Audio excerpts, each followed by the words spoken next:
Hi everyone, welcome to another Stackfest Q&A. This time we're joined by Sam from NSE. How are you? I'm good, thanks, Pablo. How are you? I'm good, I'm good. So yeah, we're just gonna go through some questions that we have. Some people online have asked as well.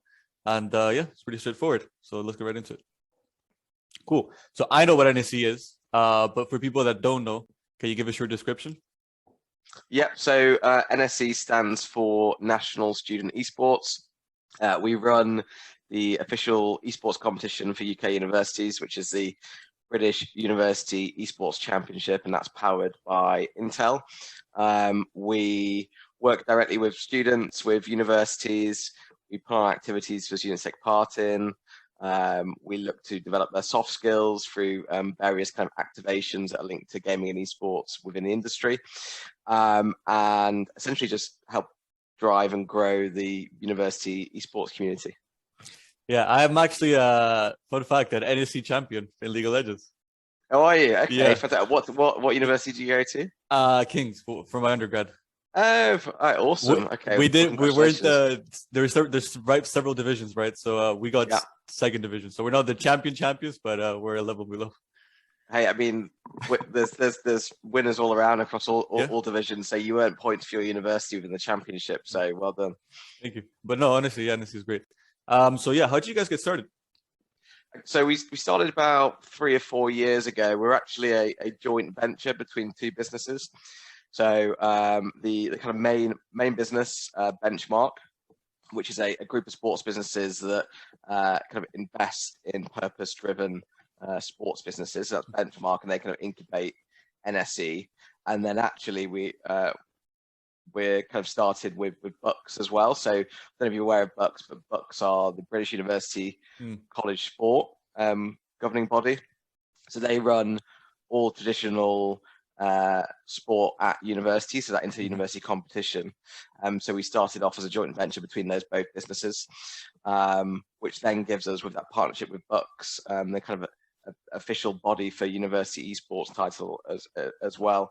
So it's great to kind of link in traditional sport with Bucks and then esports now as well. Yeah, so I think this leads very well into my next question is how important do you think grassroots esports is, and is going to become even more in the future? Yeah, so I mean, like grassroots is, as everyone knows, is super important to any activity, whether that's sport or esport. One of the things that's challenging with esports globally is that it did go global before it was local. So you had these kind of global pro esport teams, but actually the grassroots level never really had that ability to grow up. So we are there providing that kind of grassroots initiative, and it is super important. We're seeing it grow massively year on year. In the last 12 months, when COVID has stopped traditional sport from being able to take part, esports has continued to grow and grow and grow. You can compete from home. You don't have to go into that physical location to play. And we've seen university sport in particular grow massively in the last 3 to 4 years. If you're a fresher, you're a new student, you're going to university, one of the things you do immediately is join a society, because you want to meet people who are also interested in what you're interested in. Exactly what I did. Exactly, yeah. So, and you make friends that way. You either make friends through your course or through a gaming or esports club, right? So as more and more people get into gaming and esports in kind of high school and college, they bring that passion over into university, and they meet people and they join those societies.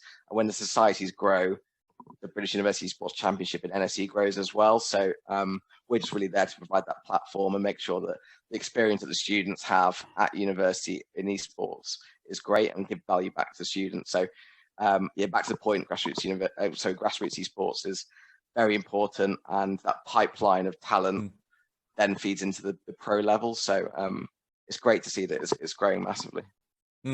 And for people that are looking to get involved in the NSE, students specifically, how exactly can they do that? So several ways. So even though we're, in our name, we're called National Student Esports, we do a lot more than just esports. We do kind of gaming activations as well. So if a student wants to take part in any NSE activity, one of the first things they can do is go to our website, nse.gg, and create an account. So you just create an account, and if you don't have your university email address yet, that's fine. put in your personal email address, and once you get your university email address, you can verify your account and say that you're a student. So you have to have a verified student account to take part in any actual British University Sports Championship tournaments. You can then join our Discord. So our Discord links from the bottom of our website.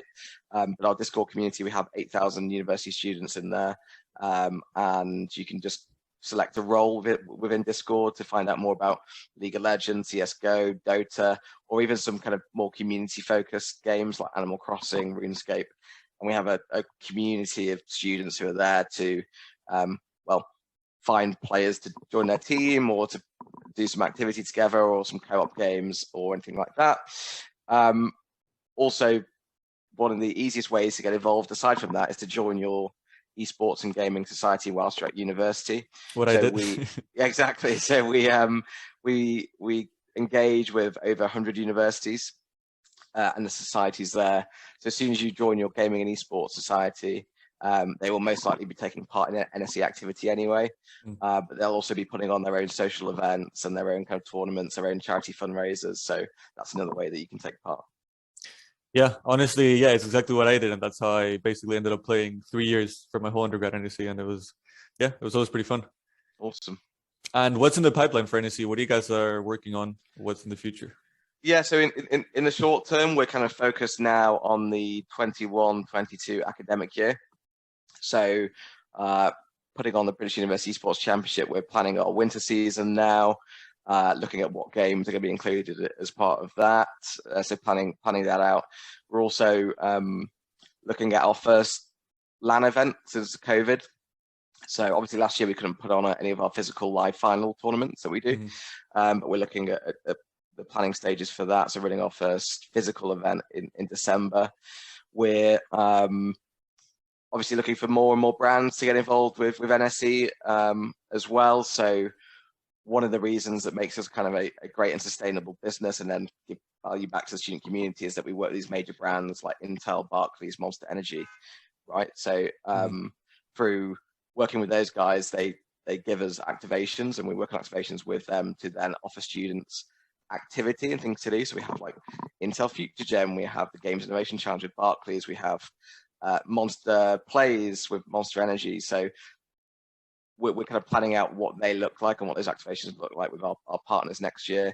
And then in the long run, just continuing to grow our community and support societies as best we can, and also champion esports with the universities themselves. That's part of our role through working with Bucks, is actually educating universities on what's happening on their own campus. So, a lot of the kind of vice chancellors and people that are higher up within the universities might not necessarily understand esports or even gaming to a certain extent. So part of our role is going out there and educating them and telling them about the benefits of esports, why they should be supporting societies. We've seen the likes of, Warwick University, right? They want everything.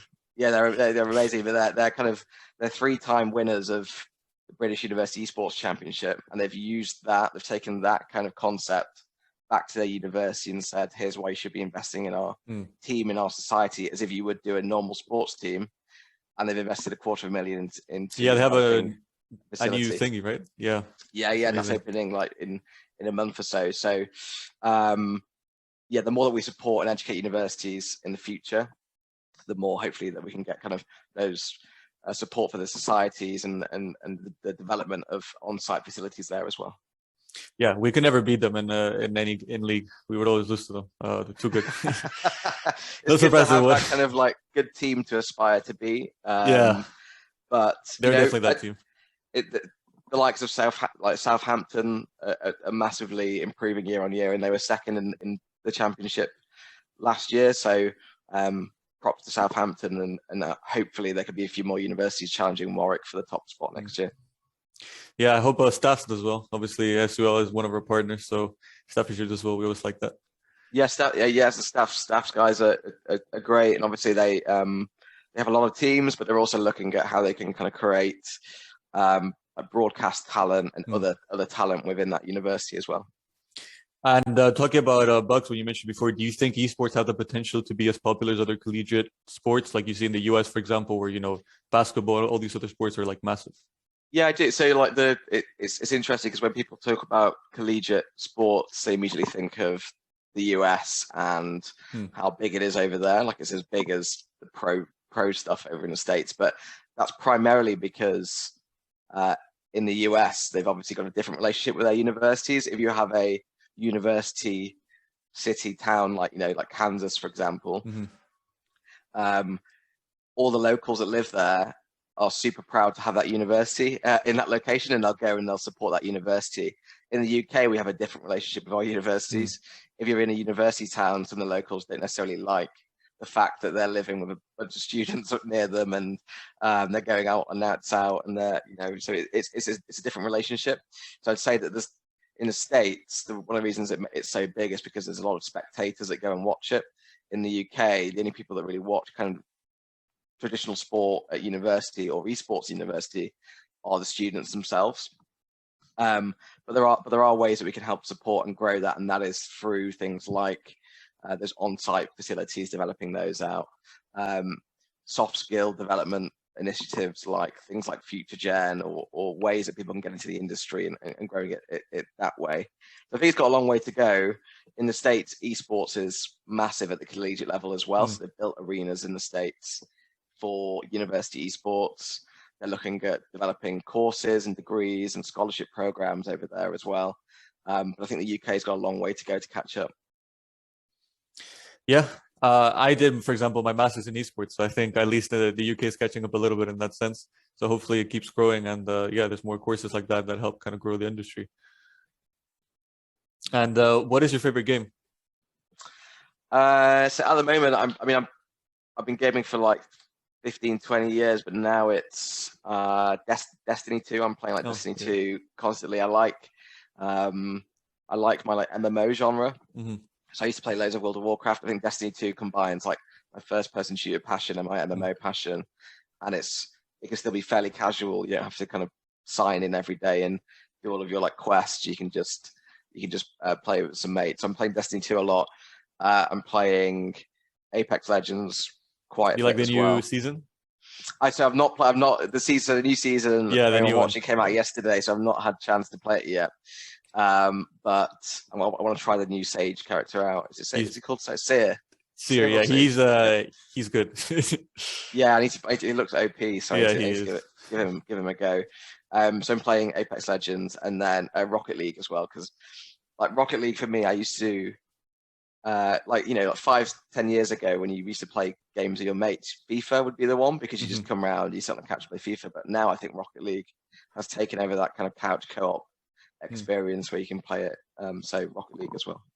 Yeah, it combines a lot of things people like, so cars and football. So it just works. Super easy to understand. Like when we're talking to people who don't know anything about esports or games, we show them Rocket League a lot and say it's football and cars. It's super easy to understand. You just have to hit the ball in the net. But it then has that really kind of high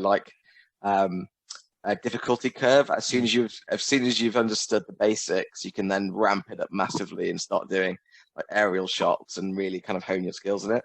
So it is a great game to use it as an example of like, you don't understand esports or games. Here's a perfect one to kind of take a look at. Yeah, I have a few hundred hours in the game and I still can't do any aerials. I would just stay and go in the fun. You have to get in the training courses and give some of those a go, or it's difficult to master. Yeah. And if you were to have an esports team, what would you name it? Obviously, they'll be playing Rocket League.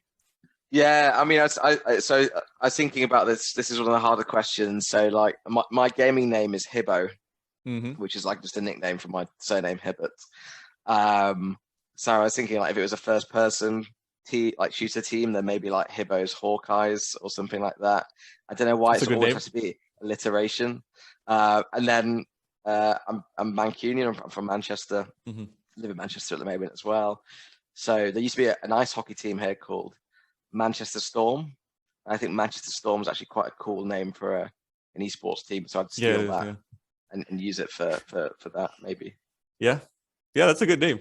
I like it. Yeah, it's like aggressive, but it also captures how rainy it is in Manchester all the time. So yeah, maybe I'll use that one in the future. And what are you most looking forward to at Stackfest? Yeah, so I mean, we're talking on 2 of the days, so obviously looking forward to being there and talking on day 1, and Alex, our managing director, is going to be talking on day 2.